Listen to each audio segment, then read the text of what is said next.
Yo, Yana, niaje? Niko poa. How are you doing? I'm welcome man. I Nilikuwa ni see the beach. repeat.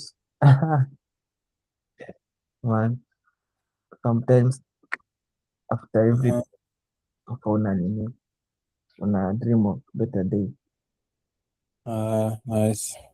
Mm. Nilikuwa nimeingia na ile link iko kwa website nikajipata solo, so nilikuwa nimeshangaa sana. Uh-huh. Let me see. I guess we have to update the website. Yes. Mm, let me see. Developer advocate homepage. Select session. Register. Change event. Oh, interesting. Although I spend a lot of time kwa hiyo website. Yeah. I spend a lot of time kwa hiyo website hadi kushinda vingine za Intersect. But reading the documentation or Yeah, oh, nice. We are happy that you're doing that. Did you make another PR for the work you were doing before? yeah. Mm-hmm. Let me have a look at it right now. What's the PR number? Mm-hmm. Let me check it. 3 days ago. I think this one. 226.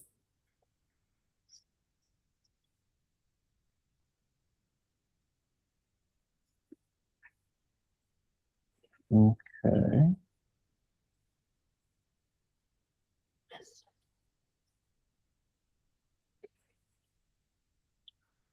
Well, 2 to 6, yeah. Okay.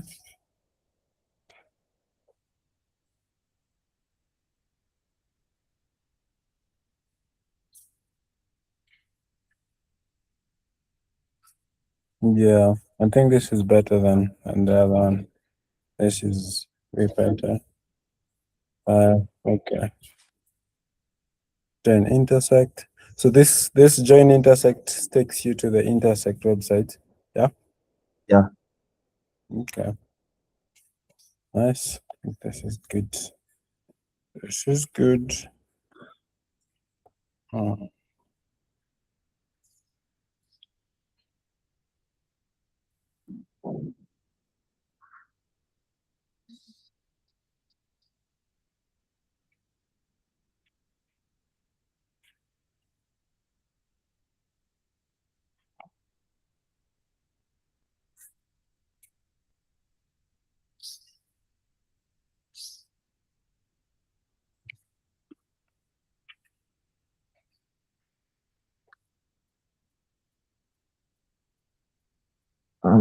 In the I don't know like what you're supposed to discuss, but nilikuwa nataka kujua how in the when you're minting NFTs in Cardano mm-hmm. using the UTX source, you can embed things like real life contracts, text Yeah. files. So in a sense, when someone mints the NFT, it's like torrenting, the way you get all these other files. Come again. The way like when you download again, you have all these files, the license, the whatnot. Yeah. Uh. Mm-hmm. Because in Ethereum, the when you create these NFTs on chain, they are just like NFTs. It's just a standard, but you cannot use it to go to court and say like I own this piece of land, or this is my logbook, or this is where we made an agreement. So I've been checking out how like Cardano is different and finding that the NFTs can carry like more metadata to make it enforceable in real life. Yeah. Yeah. You can embed a lot of things on the metadata. Also, in terms of ownership, it is just like ADA. So it's if it belongs to your address, it will always be in your address unless you send it to another address. So it's NFTs are just normal tokens like the native ADA token. With now rules. So in the future, there is a CIP to make NFTs programmable. There is a CIP that is coming in the future. Let me see. CIP. I can't remember the name of that CIP. Let's see.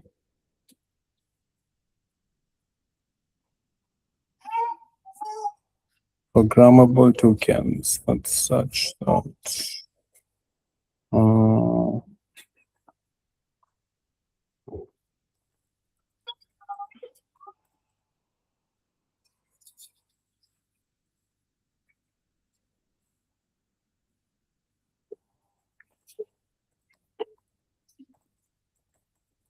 Mhm.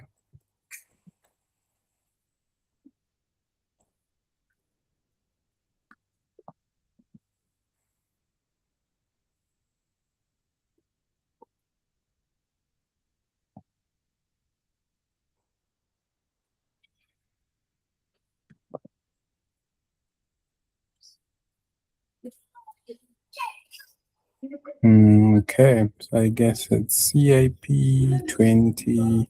Describe how to attach rich metadata to tokens. CIP 25 NFT. This is for the metadata standard. Defined standard. Okay. CIP 31 to 33. Reference inputs, inline datums. Like a Plutus script that governs minting, burning, and spending of that token. Yeah, so you can attach logic to each NFT that determines how it will be minted, how it will be banned, and how it can be spent. So I think those are the few things that will be added to the NFT minting or the NFT space. There is a CIP. Yeah, I think this. Let me just look for it. CIP 31 to 33. 31 to 33. Yeah. Sweet man. Very nice, very nice. Yeah, so yeah, NFTs in Cardano are going to be even powerful more than they are currently. So people will be able to embed different logic in terms of how you can spend it. Hopefully we'll get other ideas on how we can make we can increase the utility of NFTs. Very much. I don't think there's a blockchain which has like more features for NFTs this way. Yeah.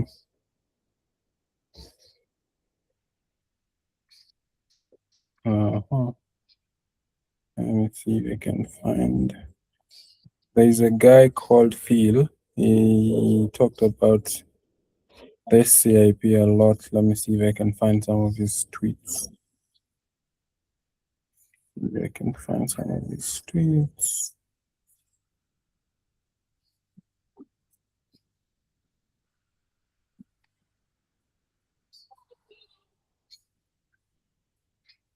Anyways, I'll send them to you once I find them.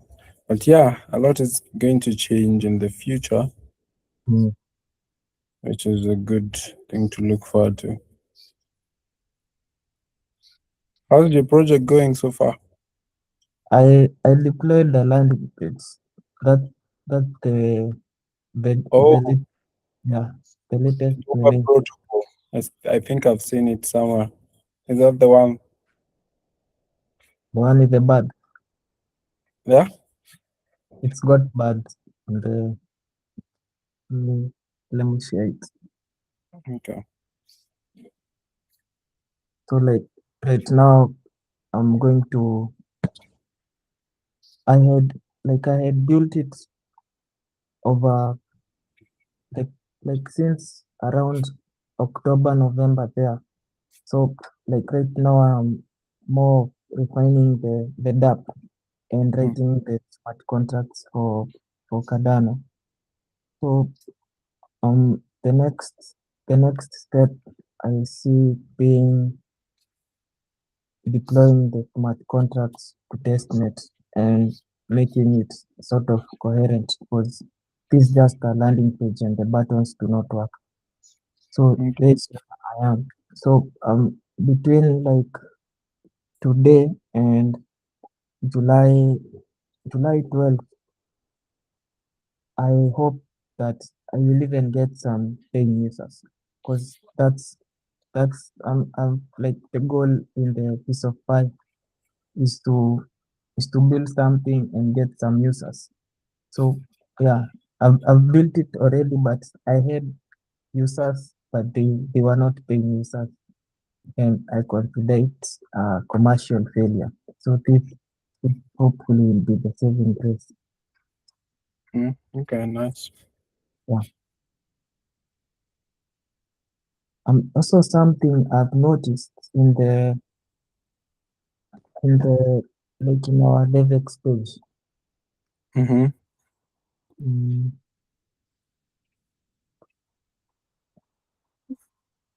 so you see, this is the homepage. It's okay, but the thing is, you see this documentation here and the FAQs, they are also here.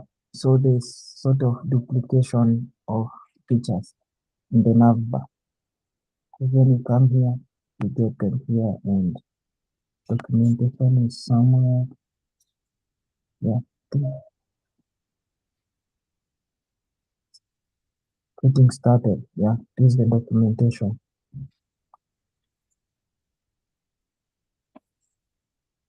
So after the pull request, I could handle this, and Um, yeah, maybe even like add the sidebar to the homepage. So even rather than have these three here, we mm, can we can have them all here, and now the search bar will be more prominent in the navbar. yeah, I think on that we can just uh have those as quick links or a way to get to things quicker. So you can either go to the documentation if you're just interested in the FAQs. Um, these are things that we saw that people would want to see immediately they get on the page. So you can either go to the documentation, go to the resources that we are planning to add videos and other things there, or the FAQs, frequently asked questions. These are just things that we'd imagine a user would come to the page and they may uh, want to see them immediately. So that's why we put them up there. Also, the search bar is up there, and quick links to Intersect and to GitHub. Oh yeah, these two. But Yeah, and what if we like? You see, we have these three cards here. We yeah, find out putting these three in the homepage. In like we have, you see, this we can style the cards in a way that you can have one prominent one here, and then you have a couple like here. yeah. So I think would advise against adding more things to the homepage. So Mm-hmm. everything that you need quick access to is up there in the navigation, Mm-hmm. on the top navigation bar. Yeah. So I think that works for now. You can just click any quick link that you want up there. If you want to search, you have everything up there. Then down here is where we get more granular, and the FAQs appears there because it's just a page. But in case you're on the homepage and you want to go straight to FAQs, you can Mhm. just link from the top nav. So I don't think there is an issue with us having them on the two places. Okay. The reason why we put everything that would imagine is important on the navbar is to make them easily accessible. Okay. But you can always again find them on the side nav as well. Okay. But then I don't see any other like features I could recommend at the moment. Maybe seek some clarification on this issue that was opened here Mhm. by disassembler, because I've been reading it, but I don't see or I don't know where I can add this in the DevX page. So like I would seek more input and some guidance.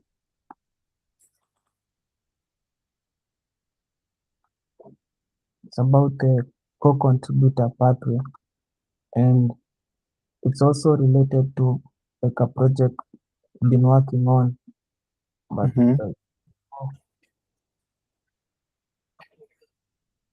it is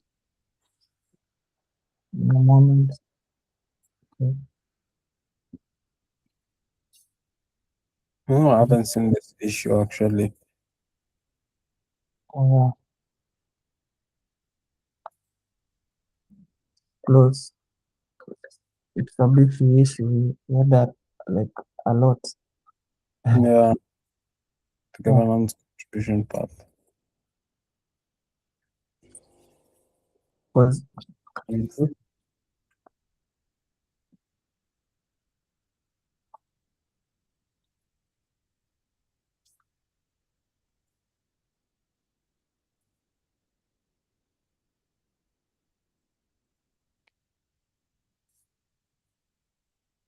and the thing is, it's not all these things that he stated that we can include.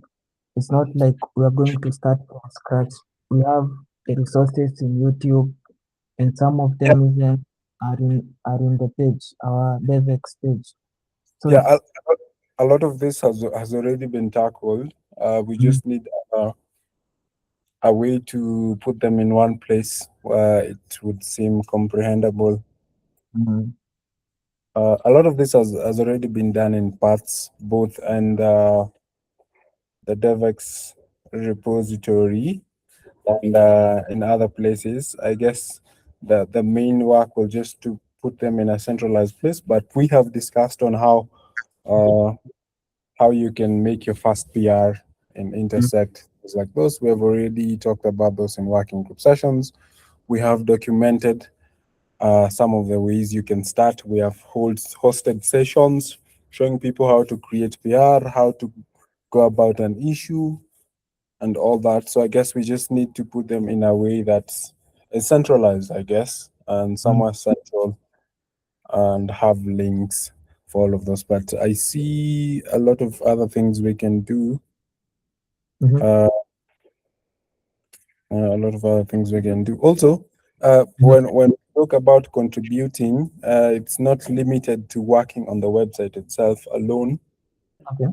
You can also contribute content. If you have like, you can do a video of how to set up a node using binary or Docker Compose. Mm, That's content that you can also make a PR for, and it will go under the resources. So the resources links. Uh, mm, oh, actually, I see what you mean by repetition. Yeah, we should probably get rid of this resource link here. Yeah, okay. Yeah, so if you go to the side nav, yeah, we have a section called resources. mhm, Uh, that's where I would ideally have videos that you people may want to contribute. Uh, okay. in our guides, we also have the how to. So how to set up a node locally, how to set up a stake pool locally. Some of those videos or documentations are things that we also encourage people in the community to come and contribute. So it doesn't have to be necessarily code that you're contributing, but Mhm, also some of those videos or tutorials or blogs that you may want to write about a specific thing. Uh, okay. yeah, so there's a lot you can contribute to. Uh, Writing code is just one of the ways to contribute. This also goes for the other core repos. You can try and set it up locally. Just do like a 5-minute video of how to set up the node, or uh, how to run a particular repo in Intersect, and maybe document it, write a blog, and maybe we can help you add that as a PR to the readmes of those specific repositories. So yeah, you're not limited to just code. You can also do documentation or just tutorials of how to set up, for example, Nix, working with Nix locally, how to do it, and all that. There's a bunch of things or a bunch of ways you can contribute. So don't feel like you're limited to just the code. Okay. Yeah. I don't have anything more to say. Okay, that's fine.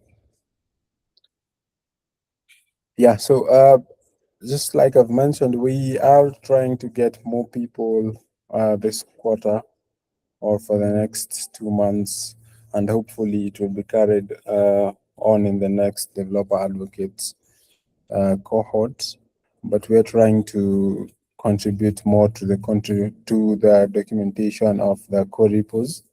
And one of the ways that we are trying to do that is to try and see if you, for example, pass the README to an AI, it can tell you if this README will be comprehended by the different personas that are coming to Cardano. So different personas, by that I mean the different people. So we have beginners, we have intermediaries, and people who are already experts in their field, and they're coming to look at our core repos for the first time. Those are the different personas we're trying to match, and we do just want to do like some due diligence to see if the readmes or the documentations we have for the different core repos would make sense for the different personas coming into Cardano. So one of the things or the tasks I would probably tell you to follow up with is making sure that some of the documentations that we already have do fit in this criteria, meaning that a beginner, intermediary, or someone with experience will just land on that particular repository, and they may be able to comprehend whatever is going on or get an idea at first glance. So this is the first step of making the documentation much more accessible and comprehensible to everyone.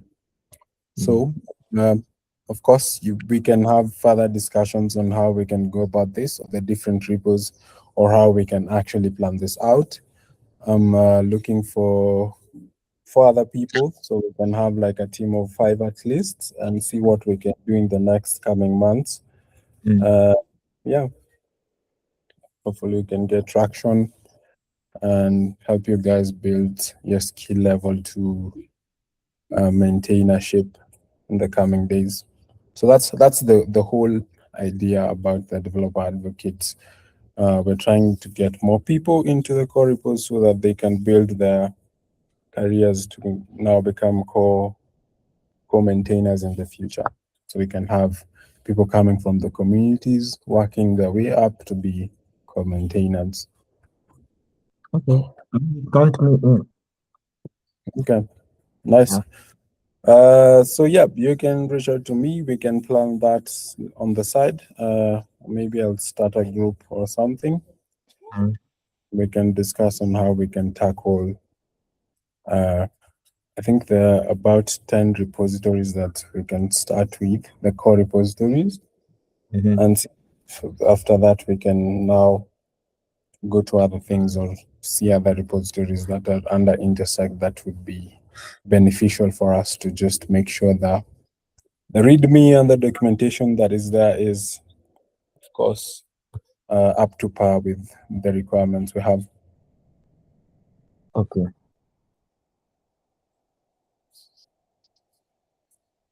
All right, I guess that's all from me. Unless you have any other issue. No, I was here even with an open mind. Yeah, that's the way, that's the spirit.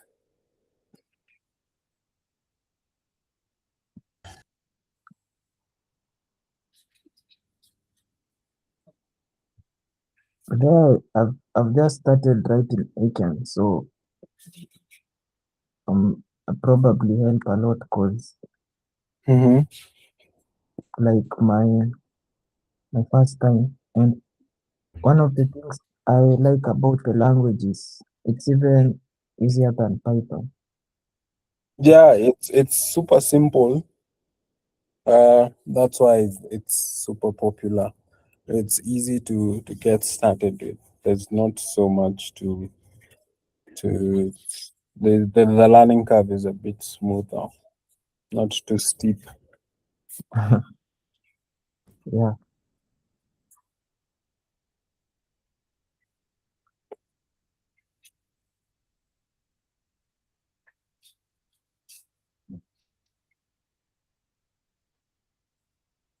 maybe if you're okay right now, I can just check the meeting Okay, that's fine. next time. No, you do.